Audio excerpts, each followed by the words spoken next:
It's time for GrizzBeat, a full court press of highlights, insights, news, and scoops covering the Grizzlies and the NBA. Catch up each week on the latest Grizz buzz with regional and national insiders locked in on our squad. Running point from Grind City Media Studios, our host, Jarvis Greer.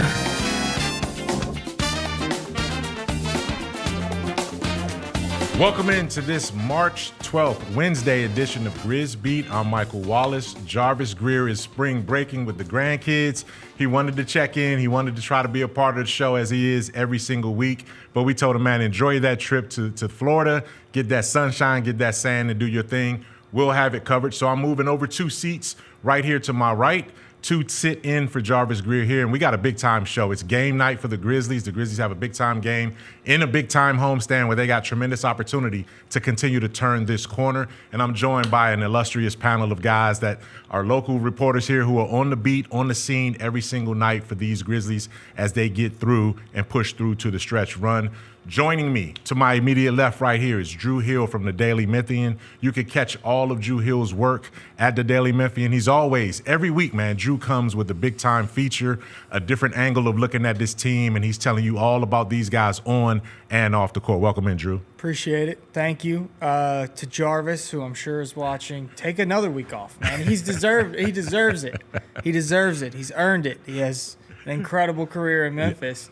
You know, just stay in Florida if you need to. Take as much time as you need, Jarvis. We can keep you on the injury report. We don't get fined for resting you like they will do to some of these teams in the league. So take your time, man. Do what you got to do. Hang out with those grandkids. And I'm sure Jarvis will appreciate every single point of that, except he's too big of a Grizzlies fan. No, right? He will not give up his season tickets checking out these Memphis Grizzlies. So he'll be back in short order.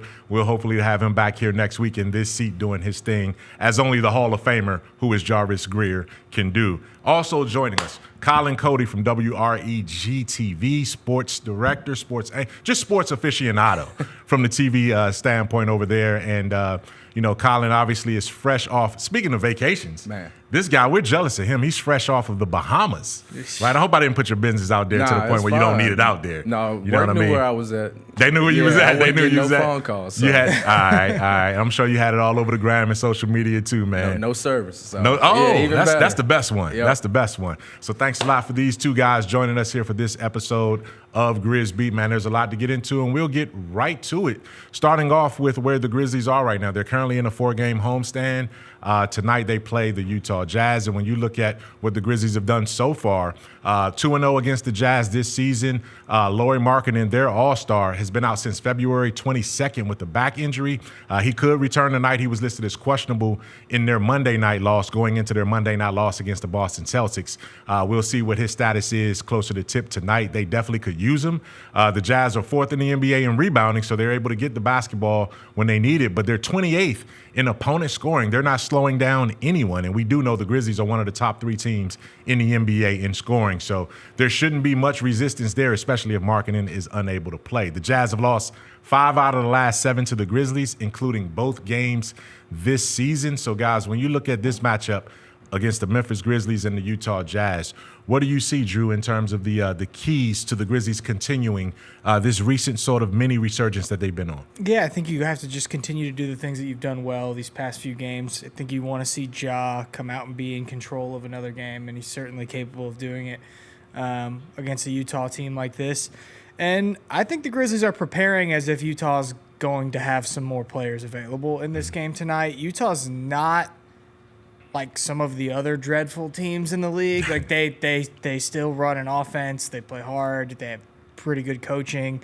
So you would expect the Grizzlies win tonight, but it's not a team that's like easily pushed over, at least not in the same way that some of the other teams at the very bottom of the league are. So the Grizzlies just have to take this one serious, and I think you just want to see a continuation of what you've seen over these last 3 games with Ja, because at this point, we don't know if we're going to get a full playoff dress rehearsal with this team and like see all of the star players all out there playing heavy minutes. We don't know if that's going to be possible.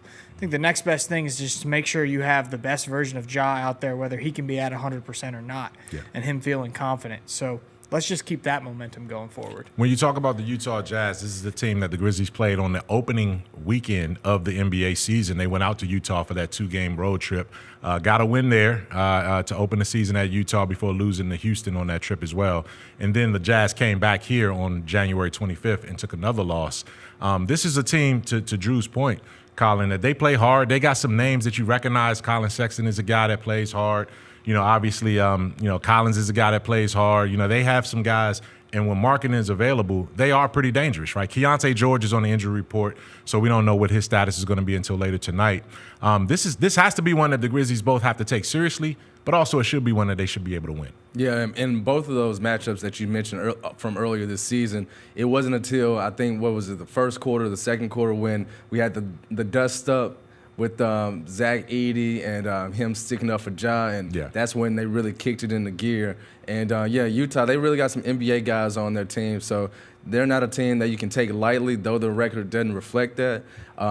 But Utah, they are known to play hard, especially against a Memphis team that's hitting stride right now. And it's one of those games where we don't want to necessarily call them a bad team because, they hadn't had a successful season and they're in competition for a high pick in the lottery. But they ultimately are competitors. And like to Drew's point, great coaching on their side of the bench as well. So, Memphis can't let one of these games slip, knowing how stand-packed that the standings are heading into the final stretch of the season with, 18 games, 17 games left? Santi Aldama out in this game, by the way, who's played really great against Utah. He has played. Season, Yes. He's been sort of a relief guy against the Utah Jazz in these games. And the first time they didn't see Jaren Jackson because that was one of the 2 games that he missed before this recent stretch of injuries. And Santi definitely stepped up in that moment. It's hard for me to see this because the Jazz, they were the first team in the NBA to reach 50 losses this season. You normally don't associate them with having this kind of a season, even though they've been down the last few years.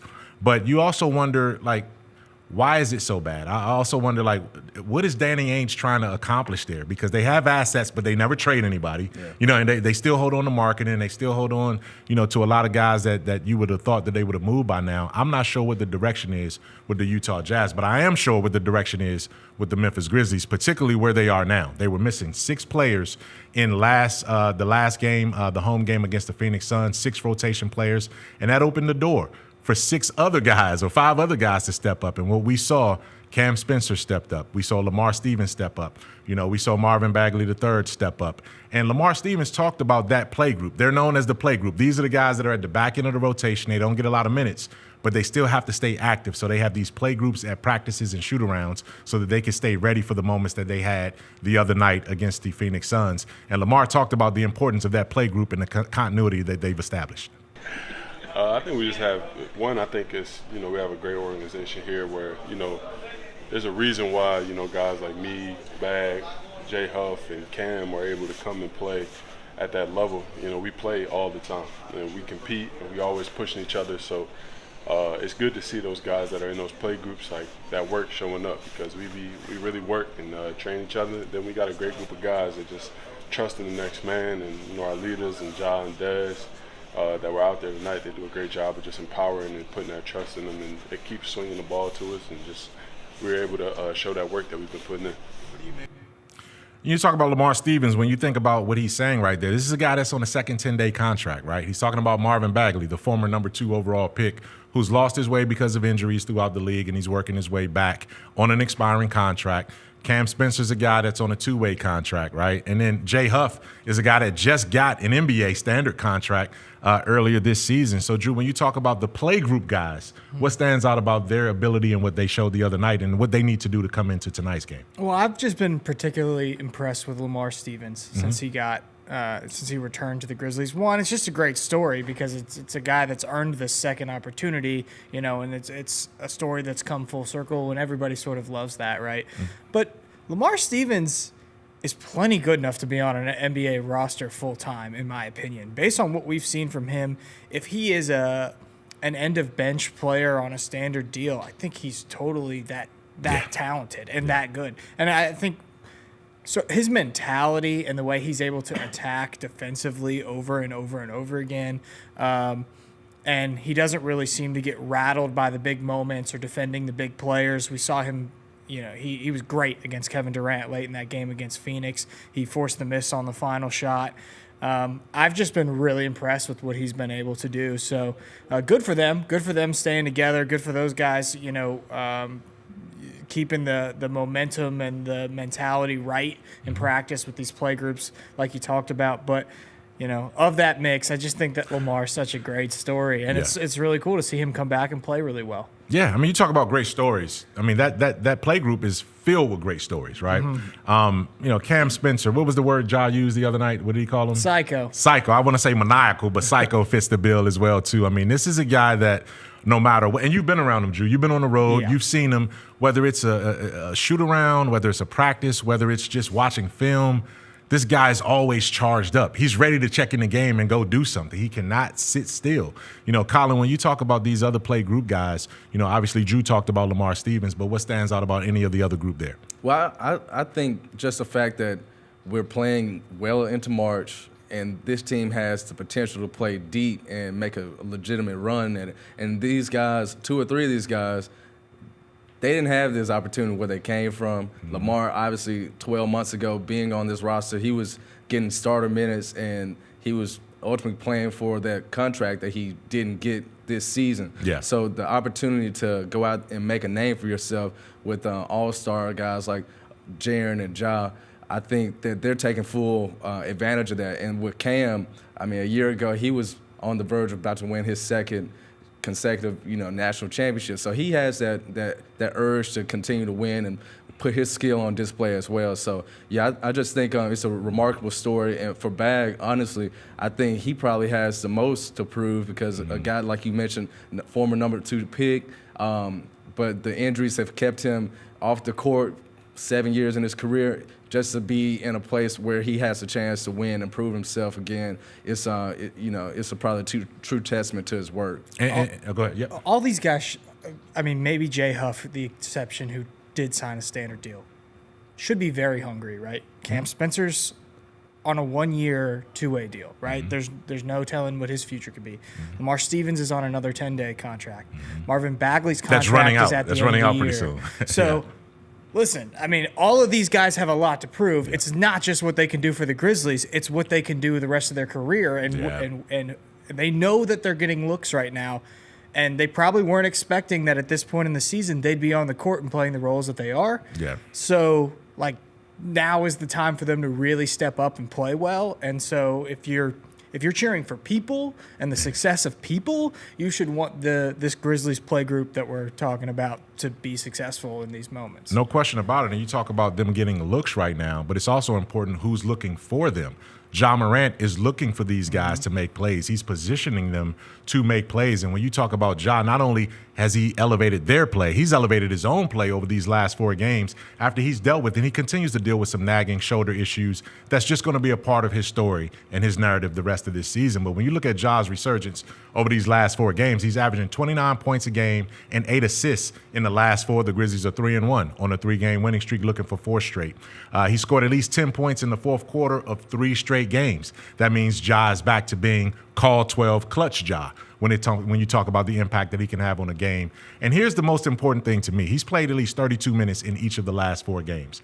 Earlier this season, they were trying to keep those minutes in the 20s, the high 20s, in a more egalitarian system. But now, as Taylor Jenkins said from the very beginning, we're going to ramp these guys up as we get closer towards the playoffs and closer towards our goals. And you're seeing the minute distribution, particularly of Ja and Desmond right now. And obviously when Jaren comes back, we'll see what kind of minutes restriction he'll be on. But when you think about what Ja has gone through and what he's talked about, this last 3 games, 4-game stretch, he's been real, cerebral in terms of his approach. He's been, thinking about how his body language and everything from his game and his body language impacts this team. And he's just talked about being in a more free space, at least over these this recent stretch. Take a listen to what Ja says about his mentality right now.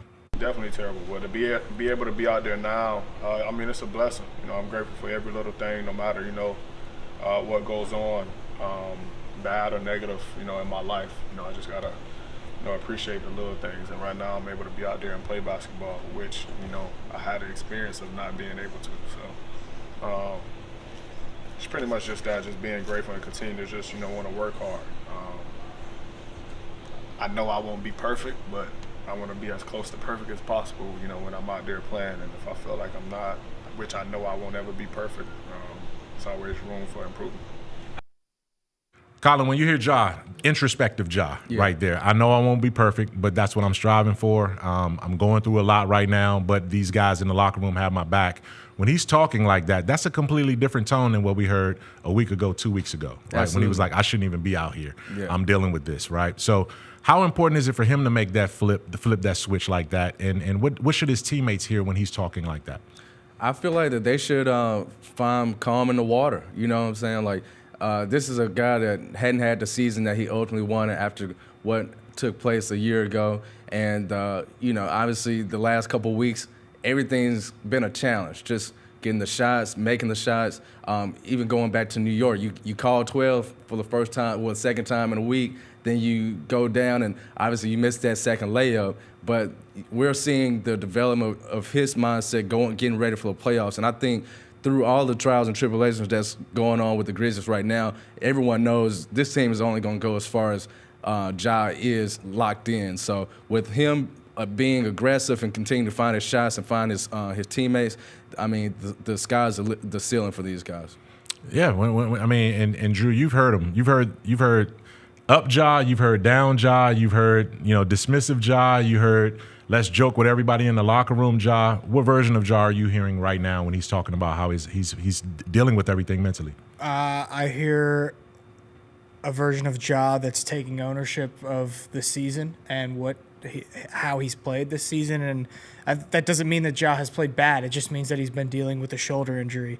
And I think at some point, maybe I'm speaking for him, but I do think that at some point maybe he realized I'm never going to get to 100%. So I just have to be the best version of Ja that I can be not at 100%.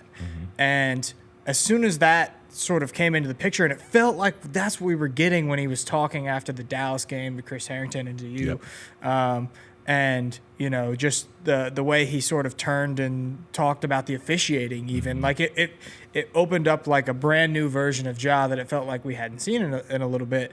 And ever since then, he's just controlled every game, and he's been so good. And, like, I think at some point Ja sort of realized, like, all right, well, now's the time to get in the mode. Like, the shoulder, it obviously stinks, but I've got to find a way to be the best version of myself, you know, even as I deal with this.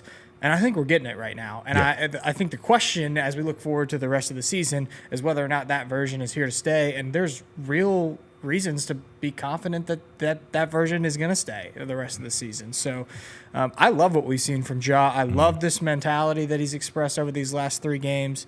I think he looks great. He's getting to the floater more. He's finding the times when he can be the violent attacking Ja, but he's not always the violent attacking Ja, so that he can protect himself a little bit more. I think it's been great. I think it's a major development this season that we've gotten this version of Ja over these last 3 games. And one of the things that we have to look at now is, to your point, how do we sustain this version of Ja? Which brings us to one of our newer segments in the GrizzBeat show, our 24-second shot clock validation. Ja Morant's shot attempts have gone up. Desmond Bane's shot attempts during this stretch has gone up, but it's been because Jaren Jackson Jr. has missed the last handful of games. Both of those guys are averaging about 24, 25 field goal attempts a game. I don't know if that stays when Jaren comes back eventually. So as we start off our 24-second shot clock validation, the question is, Ja Morant either will or will not be this aggressive when Jaren Jackson Jr. returns because what? And we'll start with you, Colin Cody. I think he will be because the reason will be because they'll bring the pick and roll back. So, you know, they're going to probably get out of this what they've done more so this season with that free-flowing offense and let Ja just get downhill and pick apart defenses. Hey, you gonna leave 10 seconds on the shot clock? Oh, my bad. I didn't even see it. Clock. You gonna leave 10 seconds on the shot clock? But no, I think it's just gonna open up everybody's game more. When he's getting downhill, distributing, it's just gonna open up the game for everybody. My bad. Hey, pace and space, man. Hey, look, you don't have to use the shot clock, right? Bad. You're playing the possessions game He's now. playing- Right? Early 7 seconds. He's playing the Grizzlies offense. That's it. Get up That's and down it. the floor in transition. That's what he's Get doing. that first shot up, that three-pointer up as soon as you can get it. Drew Hill picking up from there. It's on you. The clock is on you. 24 seconds, go. I think Ja Morant will still be this aggressive when Jaren Jackson Jr. returns, but I think it'll be a little bit more limited. We've seen how great Jaren's been this year. He's been amazing. He's been awesome in isolation. I think the Grizzlies are still going to go to that just because it's been so effective, which may turn Ja's shots down a tiny bit, but I still think we're going to get this aggressive version of Ja. That's a good point. That's a good point. That's two guys both said, that Ja will continue to be aggressive to this pace that he's been aggressive at. Now it's my turn. I will say Ja will not be this aggressive when Jaren Jackson Jr. returns because he's so cognizant of wanting to get Jaren involved. He's so cognizant of wanting to keep everyone else involved that he's doing this now because there is an absence of their leading scorer and their leading, their go-to guy. He will be this aggressive in stages, though, but not as much in terms of volume. And that's what I believe about Ja Morant right now. Pretty good. I got to take advantage of it. I'm used to it. I'm used to it now, right? From that standpoint. 20 seconds on the clock. I could have taken the last 10 seconds you had to further underscore that point. But there's no one that underscores a point better than our guy CJ Hurt when it comes to pitching the Sonic Question of the Week. So I turn it over to CJ.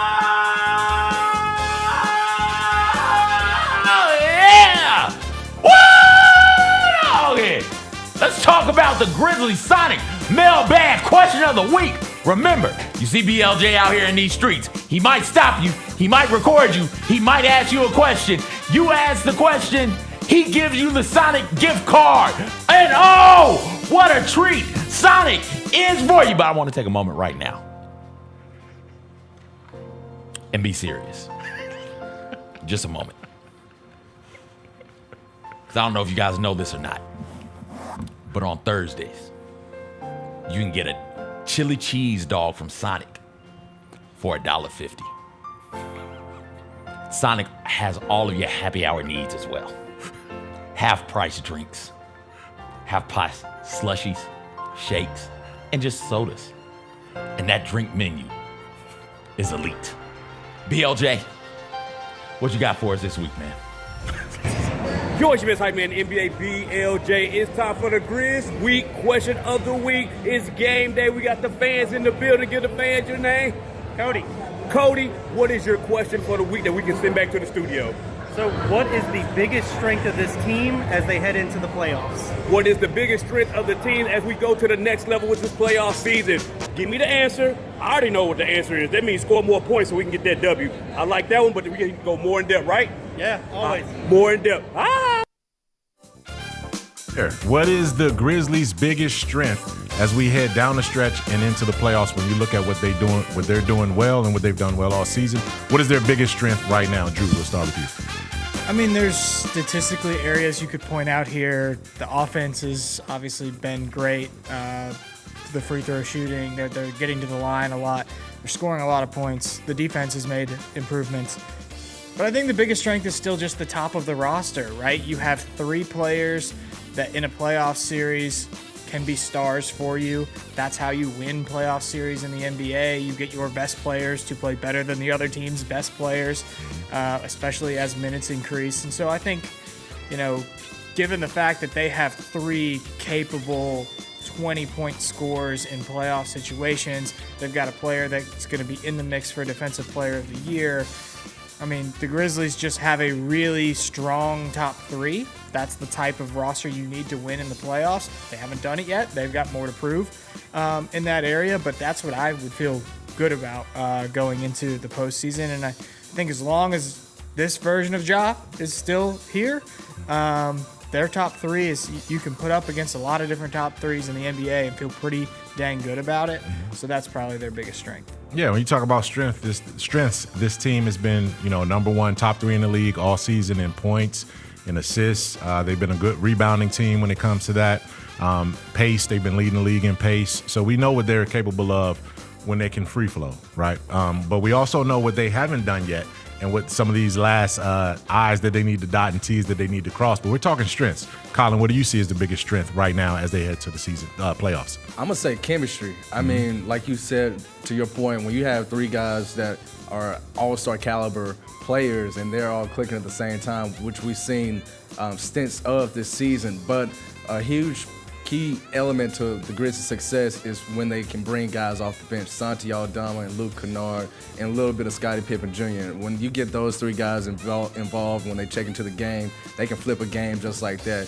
And they're great energy guys, and I think Luke Kennard this season, he's shown a lot of people what he hasn't done in seasons past. I mean, that's just getting into the lane and being a distributor, not just being a standalone shooter. So when you got guys like that flowing, Scotty with his defense, his on-ball pressure, Santi and his shot-making ability and his defense on the perimeter, those three guys, for me, along with those big three, they're going to be key going down the stretch. Correct me if I'm wrong, Mike, but this is a hard question, right? Because you probably say depth, but then you get to the playoffs and like those guys probably aren't going to play. Yeah. Like Memphis is an all-around team. I'm not saying they don't have strengths. They're just like a well-rounded team.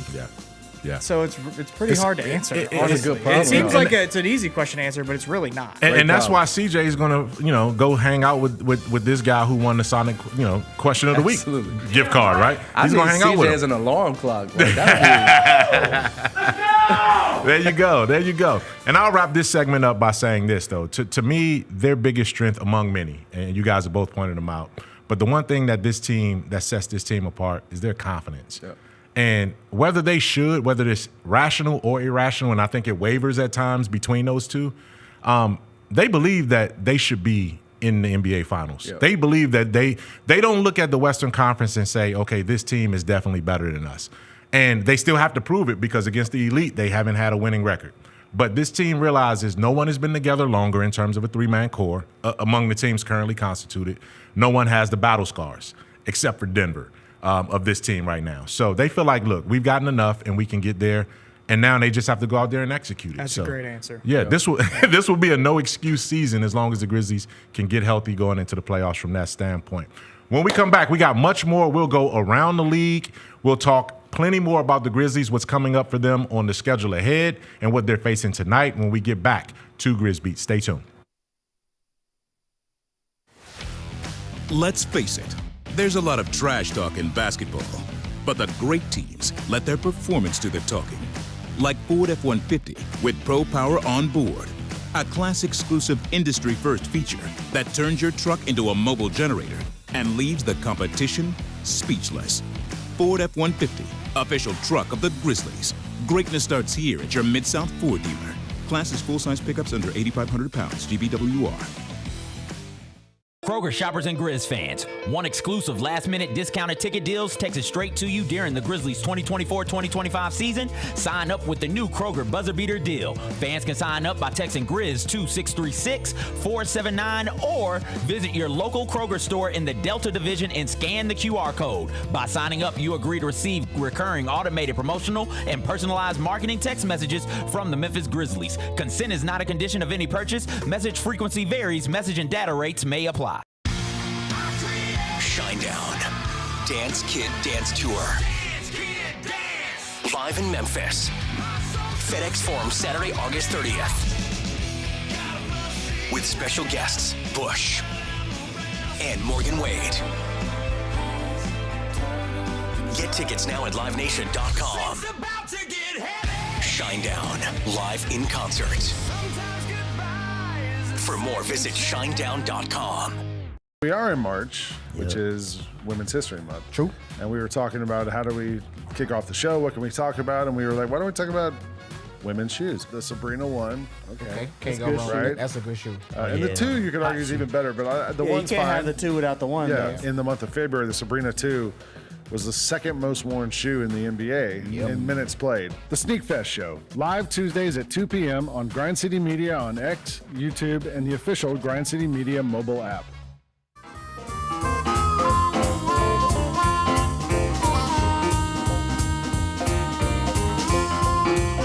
Grizz fans, don't miss your chance to score big with the spring break ticket combo. Get a ticket and a voucher for a hot dog and bottled drink for as low as $25 per game. This action-packed week features big-time matchups, a Gotta Have It giveaway, and Tony Allen's jersey retirement ceremony, which is Saturday against the Miami Heat. Visit grizzlies.com/spring break to get your tickets today. Welcome back into GrizzBeat. I'm Michael Wallace. Jarvis Greer has the day off. Today he's on spring break and probably has his toes dipped somewhere in the South Florida sun and sand right now. So kudos to Jarvis. Maybe you're out there watching us, man. We all send our peace and love to you and your family on this break. I'm here with Drew Hill from the Daily Memphian and Colin Cody from WREG. And it's our time to run around the NBA as we pick up the pace and go through the league. This is a story that keeps on giving. Stephen A. Smith and LeBron James had a little bit of a verbal. I don't want to call it confrontation. I don't think LeBron confronted Stephen A. Smith last week, but he approached him and said, "Hey, look, there's some things that are off limits. Me as a father, I don't need you out here saying some of the things that you're saying about me as a father as it relates to Bronny James." Stephen A. came back the next day on his show saying, "I wasn't going to talk about this," but of course he was. Of course. He just got a $100 million extension, and this is fodder right here. This helps Stephen A.'s brand more than anything. But, Drew Hill, I'll start with you. Who's in the right? Who's in the wrong? Are they both right? Are they both wrong? And what did you experience as you sort of consumed this story? Neither of them are right. I think they're both wrong. And I didn't. I chose not to consume the story. But look, you couldn't avoid it though. That's the thing. I couldn't avoid it, right? Of course, I saw it, but I wasn't like running to Stephen A.'s podcast to see what he had to say. Right. Let's just put it that way.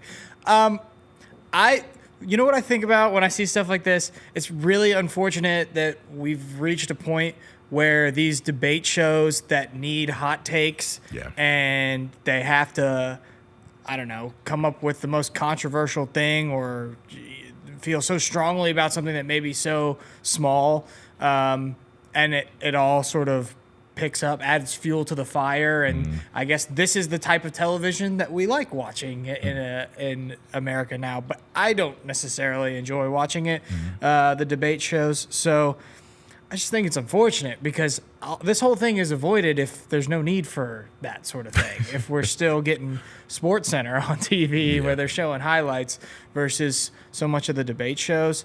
But look, I don't pretend to be an expert in ESPN's business if that's the way that they operate, and those are the shows that are the most successful. I can't blame them for it. But with that being said, I just think it's kind of sad that we've reached this point where you've got players publicly yelling at media figures on the court before game because of what's being said on a hot take show. So to me, it's just disappointing. It's more of a referendum from what you're saying is more of a referendum on the industry right now in terms of what and society at large, right? This 20 years ago, I'm not even sure if this would have been a story. It certainly wouldn't have been a platform to have this kind of content. But having said that, this is where we are now, politically, socially, and even in athletics and sports. Everything is a hot take from that standpoint. Colin, what did you experience? Neither one of you guys, either one of you guys fathers, by the way? No. Neither one of you guys are fathers? Nope. Okay. Nope. So, and CJ isn't either, so I'll speak when it's my turn on the father aspect of it. But from what you saw of that story and what you've seen, I know you were in the Bahamas. So, but it did blow up, and I'm sure you were aware of it. What did you see in this story, and how did you sort of consume it? Well, for me, for one, I'm going to say they're both wrong in a similar manner that Drew said. I think if you're LeBron James, and I don't know these two relationships, so, obviously they go back, but I don't know how close they are. But if you're LeBron James, you've been doing this for more than 2 decades, people say stuff about you all the time. It is what it is. I mean, you're in the public eye, you're in a public space. Might be a conversation you want to have in the tunnel or in the back. And if you're Stephen A., speaking from a journalist perspective, you never want to be a part of the story. You want to tell the story. And I think kind of that's where, his platform kind of blends in with what social media is and what's the actual job of where people get misconstrued, what a journalist is supposed to do and how they're supposed to give their take kind of unbiased. But I don't think, I got little brothers and anything, and I actually sent him the show, so what up, Markel? But if somebody says something about my family, I would definitely want to say something to him and make my 2 cents head on. So Yeah. I respect that aspect. It's just somebody that stands up for their family, though. So that's my take on it. I ain't got kids, but yeah, you can't say nothing about my mom and my family and not expect me to say something back to you. I will say this, man, because I had to consume, and the reason why this story happened last week, but it just keeps on giving. Yeah. Mainly because I keep on getting texts and people sending it to me and asking me what I think or what was my experience when I had a chance to cover LeBron and those kind of things, right? I will say this. 2 things stuck out in the aftermath of this story. One, my mother texted me and said, how do you feel about this? And she sent me all of these clips. Anybody that's had something to say about it since then, that's her way of reaching out to me. So I know the story resonates with a lot of different people who follow LeBron and follow the league and follow Stephen A. One thing was this. I was reminded that, and I remember this series, the Cleveland Cavaliers were playing the Boston Celtics. LeBron got fouled hard under the basket in Cleveland by Paul Pierce and Kevin Garnett. And as Kevin Garnett was getting up in LeBron James's face, Gloria James came from her baseline seat and went at the Celtics at that point and had to be grabbed because they were going after her son. LeBron James didn't save that energy for Kevin Garnett and Paul Pierce. He turned around and told his mom, sit your ass down. I remember right? that. That was the story. But the motherly and the paternal instinct took over, right? In real time on a basketball court in that situation. So if LeBron was willing to say, Mom, I got this. This is my business right now. Go ahead and sit down. He should have been able and willing to let Bronny handle some of his own response when it comes to that. So that was one thing I heard. The other thing is this. I took that a whole encounter as LeBron showing Stephen A. respect. Skip Bayless wouldn't have gotten approached by LeBron James in that situation. I don't know of any other major media members who LeBron would have taken time out of his path to get back to the locker room to stop and say something to. He wasn't demonstrative. He was just serious. Yeah. I think he did that out of respect for Stephen A.'s platform from that standpoint because he knew, all right, I don't have time. Stephen A., you too big to come into the locker room. You and I would have been in the locker room and LeBron would have said something to us directly. Stephen A. doesn't go to locker rooms anymore. So if you got something to get off your chest, you do it really quickly. It was a meet and greet type thing, and he went on. I didn't have a problem with it. Now, I think he was wrong because I think Stephen A. is right to defend what he had to say about Bronny. And LeBron gifted his son a spot in the NBA. That's just what it is. But having said all of that, man, this is a story that you can look at from multiple angles. And it's one that I wanted us to discuss because we all have different vantage points on that one. We'll move right along. Speaking of LeBron and some other guys right now, injuries right now heading down the stretch run, they're impacting the playoff race. You look at the Oklahoma City Thunder, according to my guy Chris Haynes, and it's also out on the injury report now. Oklahoma City Thunder All-Star Jalen Williams' hip strain will keep him out of today's big-time clash against the Boston Celtics. So you have a number 2 scoring option alongside Oklahoma City Shai Gilgeous-Alexander out. You also have on the other side Kristaps Porzingis. Anybody seen him lately? Nope. No. He's got a mysterious illness that they're still trying to figure out what it is. Now, Kristaps was out much of last season, came back during the playoffs and helped get them over the hump. But right now, he's out as well, too. Boston is trying to solidify what they're doing. And, oh, by the way, LeBron James continues to be out with his groin strain when you talk about what he's doing. So that's a 1 or 2 week injury for LeBron James. And I look at you guys. How are these injuries going to impact the final 15, 18 games of the regular season? And should we be concerned about this and some jockeying going on in either side of the conference, Drew? I mean, I don't think the Jalen Williams injury is going to have too much of an impact just because of the distance that OKC has in the Western Conference. It'll be interesting to watch it as we move towards the playoffs, right? Because OKC is regarded as this team that is a total juggernaut and can run through anybody in the Western Conference. And it's also part of the conversation, I think, surrounding the Grizzlies about why you might want to have the 2 or the 3 seed instead of the 4 or the 5, because you don't really want to run into the beast that is OKC in the second round of the playoffs. They're not as strong if they don't have Jalen Williams at 100%. So that's, from a Grizzlies perspective, the one I'm probably watching the closest. I think LeBron at this stage is just going to do what he can to be healthy late in the season. He's obviously up there in age, and he knows how to take care of his body. He knows how to get himself ready for the playoffs. He's been through it so many times before. I feel like this is just management for him, right, as he sort of approaches the end of the season. So I probably look towards the Jalen Williams one as the most interesting, just because to this point it feels like OKC's going to be the team to beat. It may be in the league, not just in the West. Yeah, and Colin, when you look even further, we mentioned LeBron, Porzingis, obviously, and Jalen Williams, but you look a little bit further down. Jaren Jackson Jr. I know. Right? Yeah. That's an impact injury. Fred VanVleet is working his way back. Houston has kind of tumbled since then as well, too. Rudy Gobert just got back for Minnesota, and that's kind of been some issues with them and dealing with their injuries as well, too. So how much are these injuries impacting? Do you think there's going to be a shift one way or another in terms of how these things land with the conference standings? If so, just a little. I think if we think about 2 years ago, I believe LeBron, he had some type of injury right before the playoffs, before they were in the play-in, and ultimately made that run through the Grizzlies and lost to Denver. So, yeah, you got situations like that. Or even just the last year when KP Porzingis was out and he came back and Boston's way too much. So, it's going to be interesting detail down the stretch, but I think for the Grizzlies in particular, these next couple games are going to be very important, because I'm not saying that you can't get up for these other games, but you got a big test coming in with Cleveland. So, and we don't know how well Jaren is feeling, though he was saying he's week to week. So it's going to be interesting. You want to make sure you're at full strength, or the best you can be when you go up against those tough teams. But you also want to make sure that you're the healthiest going into the playoffs as well. Absolutely, and these are all frontline star players. And speaking of frontline star players, this week's NBA Players of the Week for the Eastern and Western Conference, Shai Gilgeous-Alexander averaged 44 points last week in the Thunder's just basically annihilation.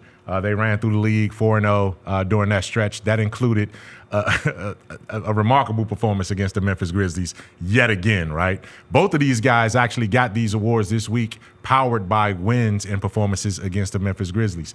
Trae Young in the Eastern Conference averaged 24.5 and 13.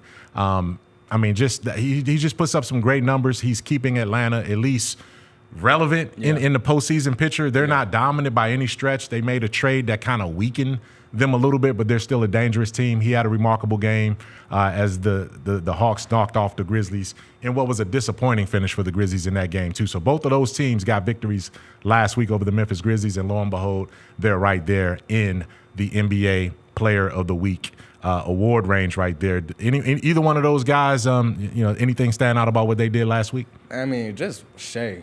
Yeah, that dude is so cold. I ain't gonna lie to you. Like, you averaging 44 points.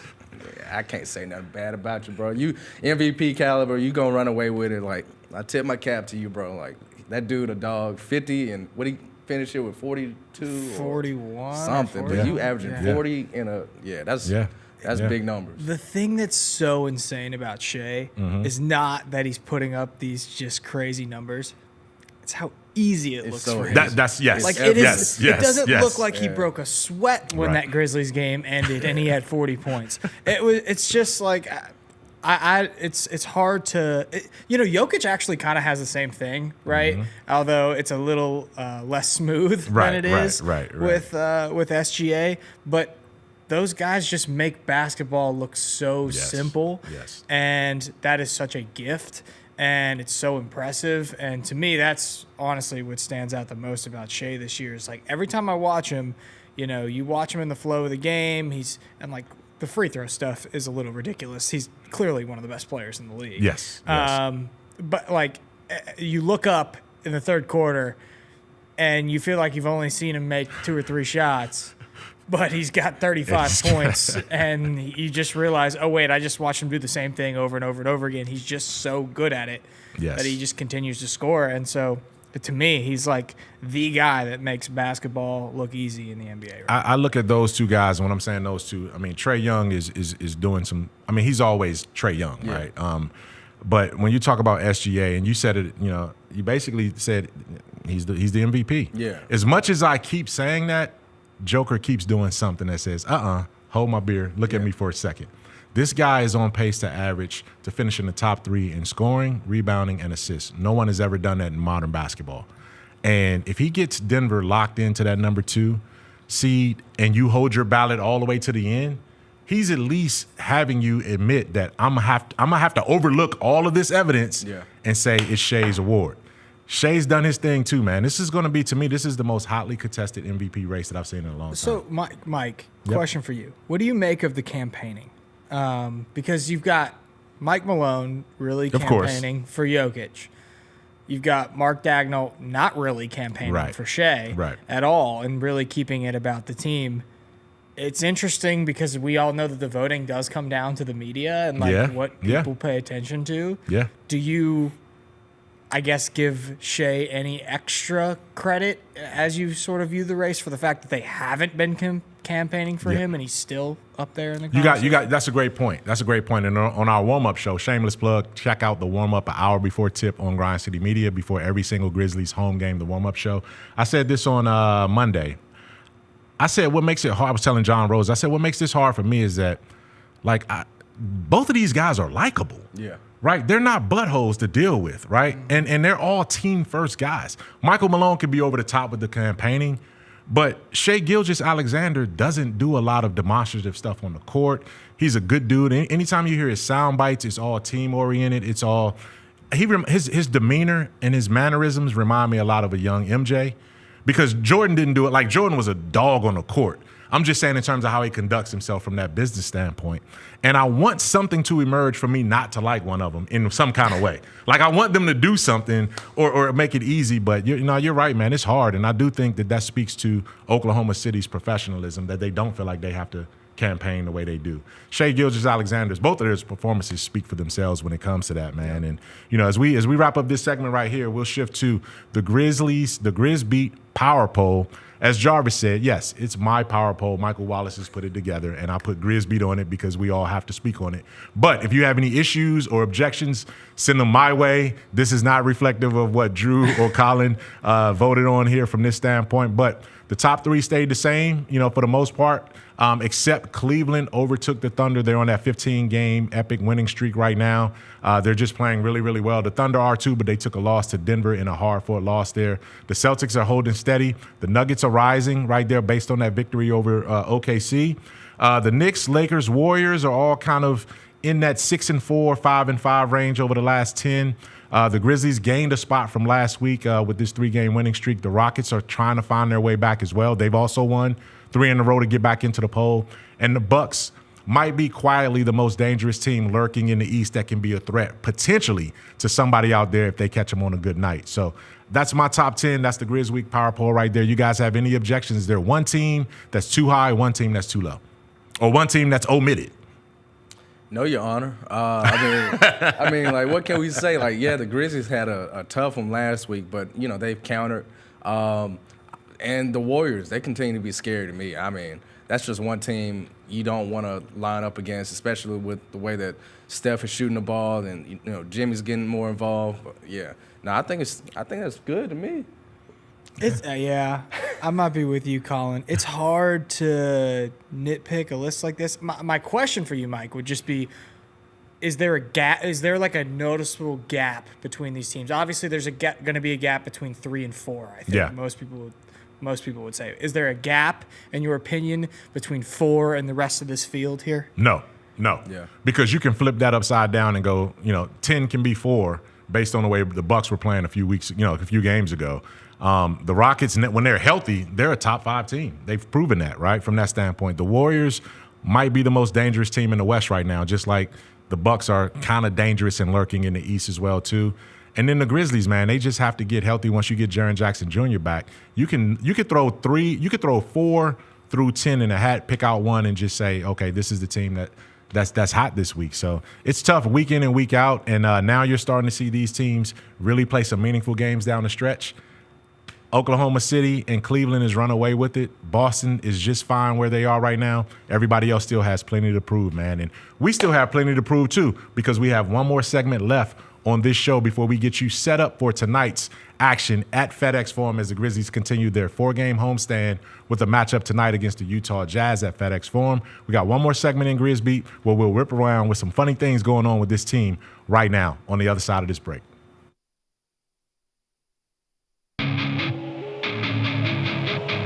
Our fans have a huge impact on our ability to play to the level that we're striving for. Drop off, Morant. Oh! Well, you wanted home crowd involvement. I love those moments where you see our guys engaging in the fans, and the fans just get pumped up. They are standing in FedEx Forum. I would hate to be on the other side with the opposition when FedEx Forum's rolling. That's such an unbelievable relationship that our group has with our fans.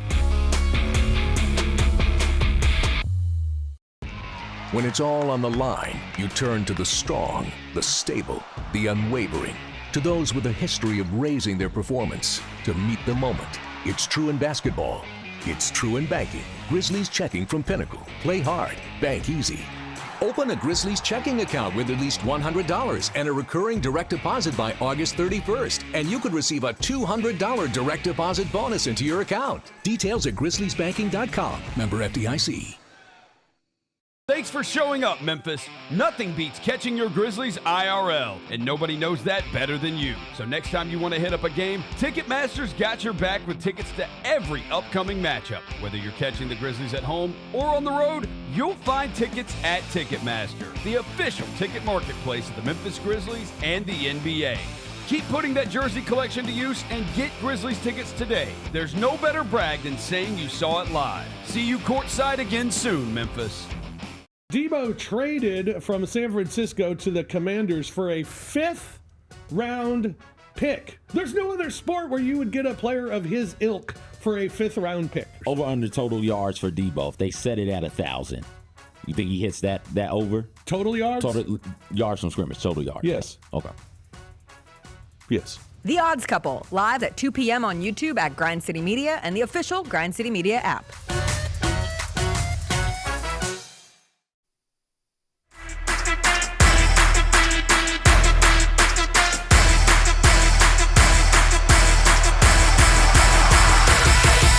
Made by Grizz fans for Grizz fans. 191 collab presented by Hennessy, or as my college roommate used to say, Henna Rock.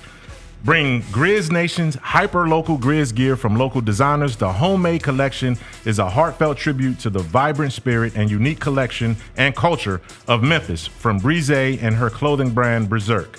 Shop the collection Friday, March 14th, when the Grizzlies take on the Cleveland Cavaliers big-time game at 7 p.m. These limited edition threads are only available in FedEx Forum on game night. Again, they're only available inside FedEx Forum on game night, so make sure you're there.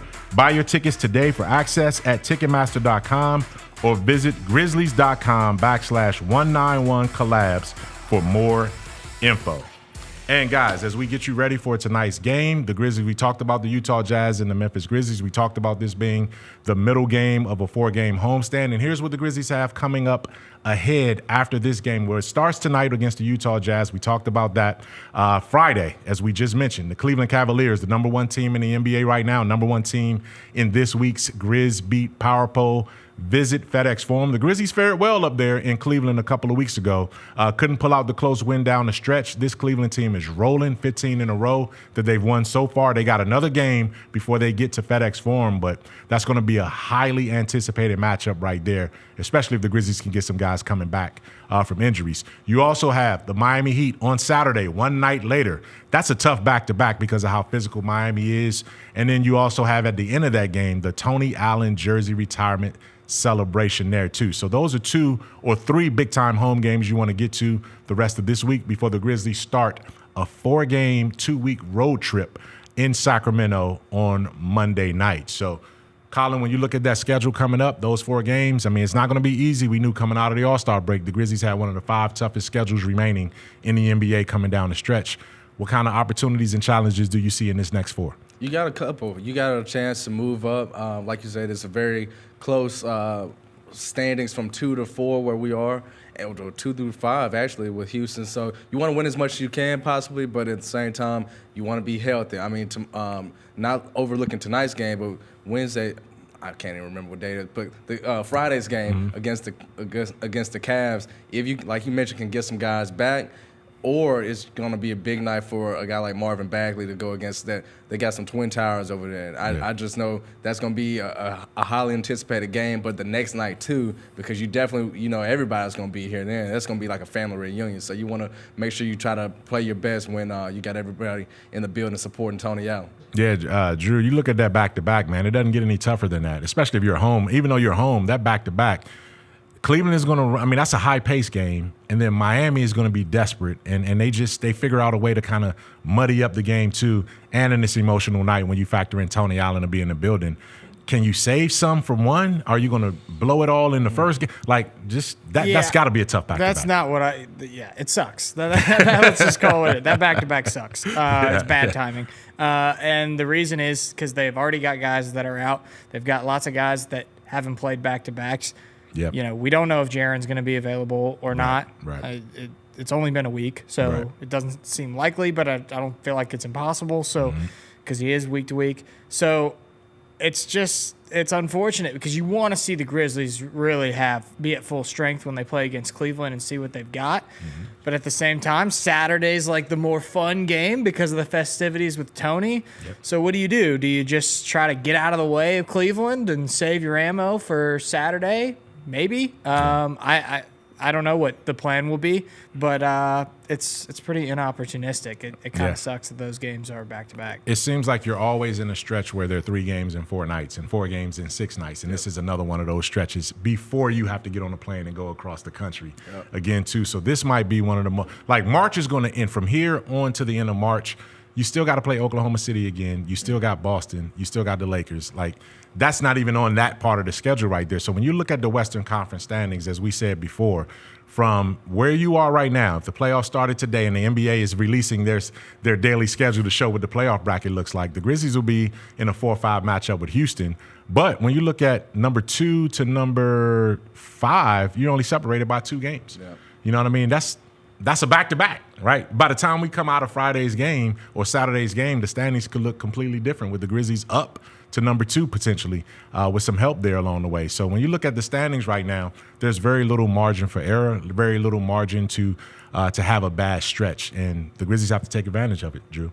Yeah, it was really disappointing that in the last homestand they went 1-4 because it felt like, not Oklahoma City, Denver had a very challenging schedule coming up. And that was the time where if Memphis was going to really grab a hold of that second spot, that they needed to do it in that moment, and they didn't do it. Now you're just trying to stay afloat, while some of these guys try to work their way back.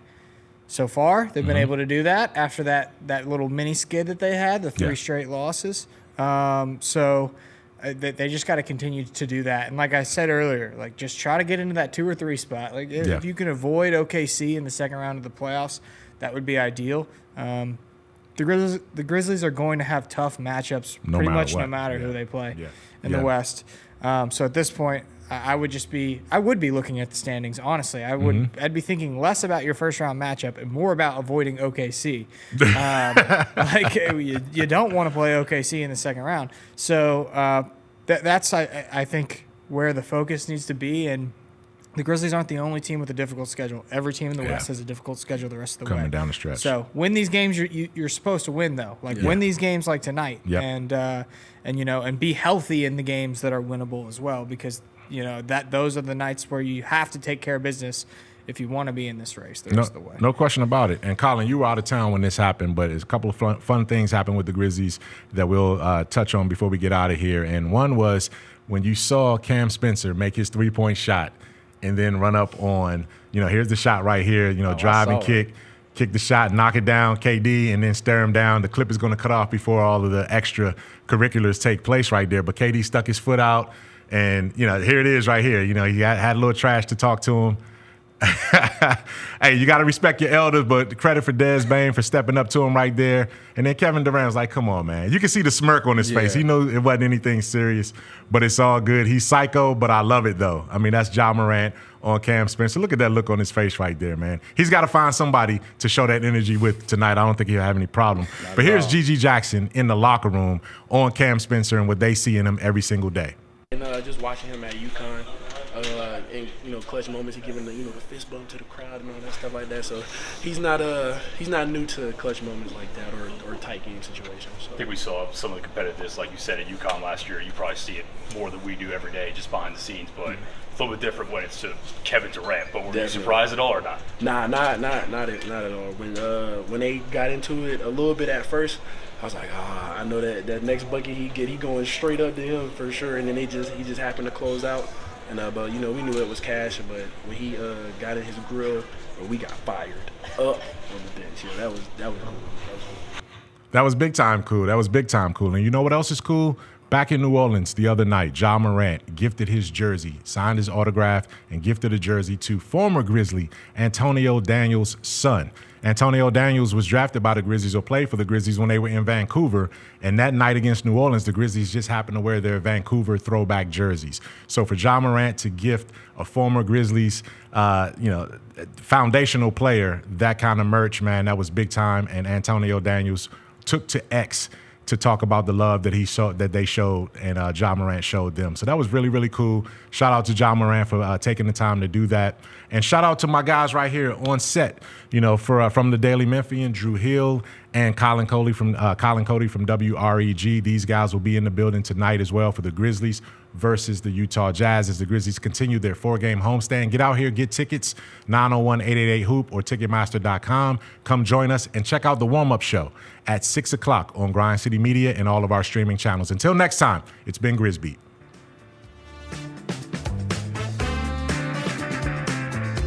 That's game. Thanks for running with us for another episode of GrizzBeat. Join us each Wednesday at Grind City Media for all the latest insight and analysis on the Grizzlies.